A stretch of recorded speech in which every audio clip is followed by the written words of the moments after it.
Outra cura num sábado. Num sábado, Jesus entrou na casa de certo líder fariseu para tomar uma refeição, e as pessoas que estavam ali olhavam para Jesus com muita atenção. Um homem com as pernas e os braços inchados chegou perto dele, e Jesus perguntou aos mestres da lei e aos fariseus: A nossa lei permite curar no sábado ou não? Mas eles não responderam nada. Então Jesus pegou o homem, curou-o e o mandou embora. Aí disse: Se um filho ou um boi de algum de vocês cair num poço, será que vocês não vai tirá-lo logo de lá mesmo? Que isso aconteça no sábado? E eles não puderam responder. Humildade e hospitalidade. Certa vez, Jesus estava reparando como os convidados escolhiam os melhores lugares à mesa. Então, fez essa comparação. É grande, quer que a mamãe leia? Quando alguém é convidado para uma festa de casamento, não se sente no melhor lugar, porque pode ser que alguém mais importante tenha sido convidado.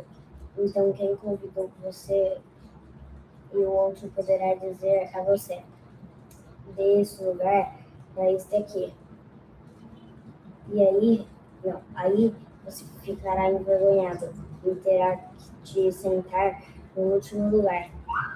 Pelo contrário, quando você for convidado, sente-se no último lugar. Assim, o convidado vai dizer a você: meu amigo, venha sentar aqui num lugar melhor. E isso será a grande honra para você diante de todos os convidados, do que quem se engrandece ser humilhado, mas quem se humilha será engrandecido. Depois Jesus disse ao homem que o havia convidado: Quando você der um almoço ou um jantar, não convide seus amigos, nem seus irmãos, nem seus parentes, nem seus vizinhos ricos, porque certamente eles também o convidarão. Assim pagarão a gentileza que você fez. Mas quando você der uma festa, convide os pobres, os aleijados, os coxos e os cegos, e você será abençoado, pois eles não poderão pagar o que você fez. Mas Deus lhe pagará no dia em que as pessoas fazerem o bem ressuscitarem. A parábola da grande festa. Um dos que estavam à mesa ouviu isso e disse para Jesus: Felizes os que irão se sentar à mesa no reino de Deus. Então Jesus lhe disse: Certo, o homem convidou muita gente para uma festa que ia dar. Quando convidou a hora. Quando chegou a hora, mandou seu empregado dizer aos convidados: venham que tudo já está pronto. Mas eles foram um por um começaram a dar desculpas.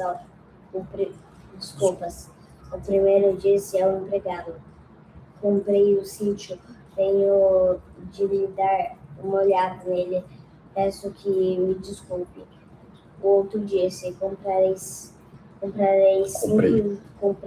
5 juntas. Que juntas? É um ajuntamento. Juntas de bois. Isso seria o conjunto se entende. E preciso ver se trabalham bem. Peço que me desculpe. O outro disse: acabei de casar, por isso não posso ir. O empregado voltou e continuou tudo. Contou. O empregado voltou e contou tudo ao padrão. Ele ficou com muita raiva e disse: vá depressa pelas ruas e pelos becos da cidade. Entraram os pobres, os aleijados, os cegos e os coxos. Mais tarde, o empregado disse: patrão, já fiz o que o senhor mandou, mas ainda estão sobre lugar. Aí o patrão respondeu: então vá pelas estradas pelo caminho e obrigue os que você encontrar ali a virem, a fim de que minha casa fique cheia, pois afirmo a vocês que nenhum dos que foram convidados provará o meu jantar. As condições para ser seguidor de Jesus. Certa vez, uma grande multidão estava acompanhando Jesus. Ele virou-se para eles e disse: Quer que a mamãe leia? Ou tu quer ler? Então vai lá, monstrão. Quem quiser me acompanhar não pode ser meu seguidor, senão me amar. Mais do que amo seu pai e a sua mãe, a sua esposa, os seus filhos, os irmãos, as suas irmãs, e até a si mesmo não pode ser meu seguidor, quem não estiver pronto para morrer. Como eu vou morrer e me acompanhar, se um de vocês construir a torre, primeiro sente a cálculo. Se um de vocês quer construir uma torre, primeiro senta e calcula quanto vai custar. Para você ver o dinheiro da cidade. Se não fizer isso, ele vai conseguir colocar os alicerces, mas não pode terminar a construção. Aí todos os que virem o que aconteceu vão colocar caçoar dele, dizendo: este homem começou a construir, mas não pode terminar. João, tá muito bem, meu amor. Tá muito, muito bem. Passou, filho. Se um rei, ali, ó. Aí. Se um rei que tem 10.000 soldados para partir, vai partir para o combate. O outro que vem contra ele com 20.000, ele senta primeiro e vê se está bastante forte para enfrentar o outro. Se não fizer isso, acabará precisando mandar mensageiros ao outro rei enquanto este ainda estiver longe, para combinar condições de paz. Jesus terminou dizendo: Assim, nenhum de vocês pode ser meu discípulo, se não deixar tudo o que tem. Sal sem gosto. O sal é uma coisa útil, mas se perde o gosto, deixa de ser sal. É jogado fora, pois serve mais... Eu me perdi. É jogado fora, pois não serve mais nem para a terra, nem para o monte de esterco. Se vocês têm ouvidos para ouvirem, então ouçam. Esse capítulo de Lucas... Primeiro eu quero dizer o seguinte, meu filho tem 9 anos... Meu filho tem 9 anos e mandou beijaço, mostrão. Tô orgulhoso, cara. Só umas palavras difíceis ali que até o teu pai engasgaria. Tá lendo melhor que eu, cara. Vamos lá. Lucas 14 é o capítulo do confronto. Seguir a Deus exige prioridade total. Desculpas afastam do reino. Então, disciplina, mesmo quando você não queira, cara, faça. Os tópicos desse capítulo, então, seguir Jesus exige prioridade total. Desculpas te afastam do reino. Discipulado tem custo. O discipulado tem custo. E humildade é essencial. O que esse capítulo traz pra gente? Quem trata Jesus como uma opção acaba ficando fora da mesa. Jesus não é uma opção. Jesus, ele é o centro de tudo, é o centro da sua vida. E esse capítulo ele deixa muito claro, porque se Jesus está sempre no segundo plano, você vai ficar no segundo plano de Deus. E o segundo plano de Deus é o seguinte: ou você está na mesa, ou você está no fogo do inferno. O que acontece? As desculpas, elas são muito claras, né? E Jesus, ele deixa isso claro na Bíblia também. Presta atenção, mano. Presta atenção. Acabou, isso aqui já acabou, já não vai ler mais. Então presta atenção agora, tá bom? Então, assim, as desculpas, elas são muito claras. Ah, eu não posso ir porque comprei gado novo. Eu não posso ir porque você fica usando desculpa para sua vida inteira. Qual é a desculpa que você usa para você não fazer o que você tem que fazer? Você é uma daquelas pessoas que ficam se desculpando a fazer as suas atividades? Eu quero te dizer o seguinte: se você fizer isso com a sua vida para Cristo, tudo que você for fazer, você faz dando a sua vida para Cristo. Porque, na verdade, Jesus disse, inclusive para os escravos, quando você for fazer, faça como se fosse para mim. Tudo que você for fazer. Porque quando você é aquela pessoa assim, eu vou deixar isso para depois, eu vou fazer isso depois. Não, porque eu não quero fazer isso agora, eu tô com uma preguicinha.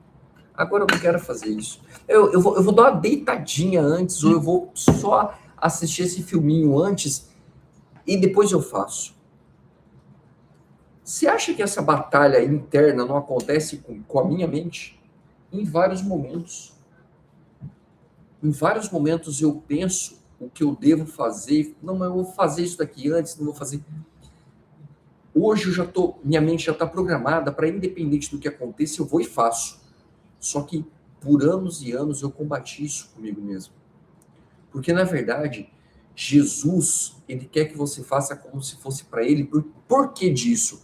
Não é para o seu patrão, não é para uma atividade, não é porque alguém te pediu que você vai fazer ramelado. Quando você for fazer qualquer coisa, faça como se fosse para Cristo com amor. Por quê? Porque o seu corpo é o templo de Deus. E porque a prioridade é Cristo. Você não consegue se entregar para Cristo em partes. Quando você trata Jesus como segunda opção, você vai ficar de fora do reino. Então, para você não ficar de fora do reino, tudo que você for fazer, faz com amor. Faz como se fosse para Cristo. Não faz ramelado, porque, na verdade, quando você serve o outro, você está servindo para Cristo. Porque o outro, ele vai olhar a sua vida e ele vai olhar para a sua vida e falar assim, o que esse cara tem de diferente? Se é que você tem alguma coisa diferente, porque se você não tiver nada de diferente, o que você tem para oferecer? Então, quando o outro olhar para você e falar assim, cara, esse cara, ele é diferente. Eu quero me parecer com ele. E aí, se esse cara chegar para você, essa pessoa chegar para você, o que você tem de diferente? Aí você vai falar assim, não, porque quando eu vou, eu sento e faço. Eu penso em descansar, mas eu sento e faço. Não. Quando você for falar assim, porque tudo que eu faço como se fosse para Cristo. Olha que diferente. A sua vida, o seu corpo é o templo de Deus. Cristo é a prioridade. Faça tudo como se fosse para Cristo. Não é por você, não é pelo outro, é para Cristo. Quer dizer alguma coisa para compaixão? Tem uma parte da Bíblia que diz, tinha um construtor que construía casa pro patrão. O patrão disse, o empregado, ele ia embora, e aí o patrão disse, constrói mais uma casa para mim. Ele construiu, mas constrói essa muito bonita. Ele construiu essa muito ramelado. E aí, quando o patrão viu, ele disse, essa é para você. E aí, eu não lembro o resto. Não lembro o resto? Qual é a moral da história? É isso mesmo, amor? Parabéns. Ó, essa mensagem que o meu filho falou que é perfeita, não podia ter entrado melhor, cara. Essa mensagem que o meu filho falou é perfeita, ela não está na Bíblia dessa maneira, só que a gente transforma ela dessa maneira para facilitar. Posso contar do seu ensinamento da espada? Quer pegar a espada para ver? Olha que legal. A gente vai ensinando os nossos filhos da maneira que nós sabemos fazer. Eventualmente nós erramos, mas nós tentamos mais acertar, porque que pai que vai querer dar uma cobra para o filho ou uma pedra quando o filho pede um pão, não é? E eventualmente dói. Uma vez, meu filho ele começou a fazer umas espadas de folha de sulfite, colada uma na outra. Aí eu peguei um papelão e falei, amor, faz com papelão que é melhor. E aí meu filho, ele não quis fazer com papelão, ele quis fazer com a folha de sulfite. Eu peguei e fiz uma. Boa. Eu peguei e fiz uma de papelão. Eu fiz para mim. E aí eu falei pro meu filho, falei, amor, eu quero que essa você pinte como se fosse para você. Ele pegou e falei, pintou de tudo quanto é jeito. Do jeito que deu, ele pintou. Quando ele foi me entregar a espada, eu falei, amor, essa eu tô te dando. Essa eu dei para você. E eu percebi que o coraçãozinho dele ficou super doído. Por quê? Porque ele fez de qualquer jeito. E aí eu dei esse ensinamento para ele, dei esse exemplo da casa. Então, assim, essa daqui foi que ele fez para ele. Olha só, essa foi que ele fez para ele. É uma espada mais molenga, mas olha que bonita a espada. Olha, ele fez até uma bainha para a espada, olha aqui. E aí, quando eu entreguei essa dura, essa mais resistente de papelão para ele, falei, essa é para você, ele ficou super chateado, ficou super triste. Por quê? Porque ele tinha feito a espada de qualquer jeito. E aí eu ensinei para ele a respeito disso. Eu quero te dizer uma coisa. Você me contou essa história. E aí eu contei essa história. Obrigado por ter contado agora. Eu quero te dizer uma coisa. Com 9 anos, eu queria ter a cabeça que meu filho tem com 9 anos.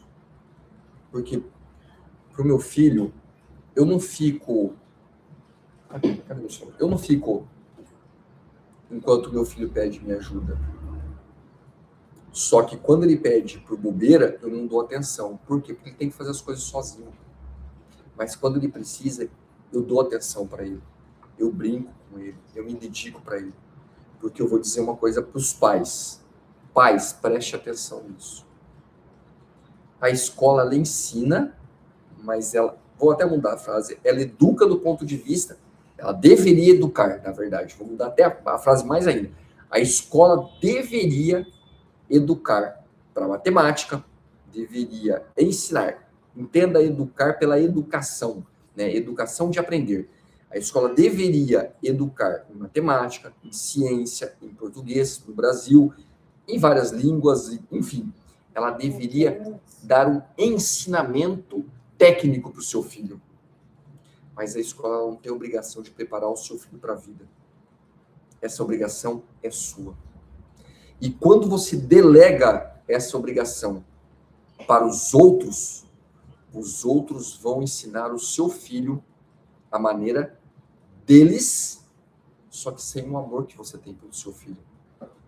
Você quer que a pessoa que esteja ensinando o seu filho, ela ensine o seu filho sem o amor que você tem pelo seu filho? Ele vai aprender o que você não quer que ele aprenda.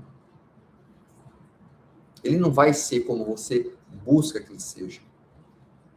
Porque, na verdade, você está muito preocupado com o seu trabalho, com a sua televisão, com o seu tempo de lazer e muito pouco preocupado com o seu filho. E eu vou dizer uma coisa, isso vai custar muito caro no futuro. Quantas vezes nós vemos notícias de pessoas que tiram a sua própria... de crianças, a notícia coloca como adolescente, mas de crianças que tiram a sua própria vida porque os pais tiraram o celular, ou que tiram a vida dos pais porque tiraram o celular. Quantas dessas notícias? E aí você pensa assim, na minha casa é diferente, porque eu janto com meu filho, eu almoço com meu filho, eu converso com meu filho. Mas você conversa com o seu filho e você fala, para amor, eu tô te falando isso por amor, você entendeu, meu amor? Você consegue entender? Explica para mim. Porque uma coisa é você chegar assim, ó filho, tem que ser assim, assim, assado. Por que tem que ser assim, assim, assado? Ele vai entender, porque não basta você dizer tem que ser assim, você tem que dar um porquê. Amor, olha só, a vida funciona assim.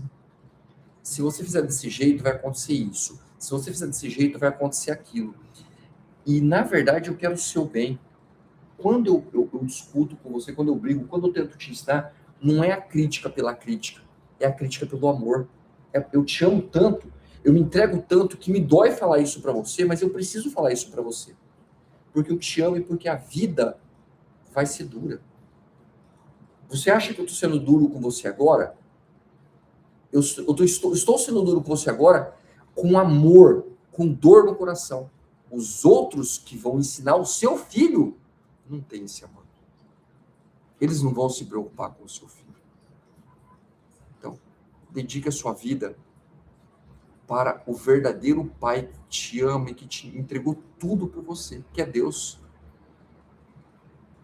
Se entregue a Deus. Como que é se entregar a Deus?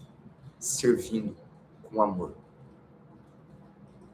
Sirva principalmente a sua casa e sirva os outros. Faça parte dessa família. Fazer parte da família real é entender que você é filho do Rei dos Reis, do Senhor dos Senhores, e que você pode tudo. Em tudo que você for fazer, faça com amor, se dedique a outra, um verdadeiro amor, que é o amor de Cristo. Não faça ramelado, porque você vai ficar fora da mesa se você fizer. Vamos. Nós amamos vocês em Cristo Jesus. Nós queremos que, se você precisar de oração, deixe seu pedido de oração. Quando acabar a parte. Se você quiser, deixa um agradecimento. Diga aqui o que Deus fez por você, o que Deus transformou a tua vida. E mande essa mensagem para os que ainda dormem. Essa é a parte principal. Obrigado por fazer esse canal crescer. Esse canal ele é entregue a Cristo Jesus. Esse canal nós entregamos nossa vida. Minha esposa tem um outro canal com quase 500 mil de seguidores. E começamos esse canal porque nós entendemos que a entrega é mais importante. E nós vamos terminar com uma coisa que eu e meu filho a gente sempre lê, que eu deixei isso aqui num quadro para ler. Vamos ler junto, amor? Deus está sempre comigo. Eu sou vencedor em Cristo. Eu sou o melhor em Cristo. Hoje é o meu dia em Cristo. Eu consigo fazer tudo com Cristo. A alegria é o fruto da presença. Jesus vive em você. Jesus vive em você. Jesus vive em mim. E eu sou um leão. Deus abençoe vocês.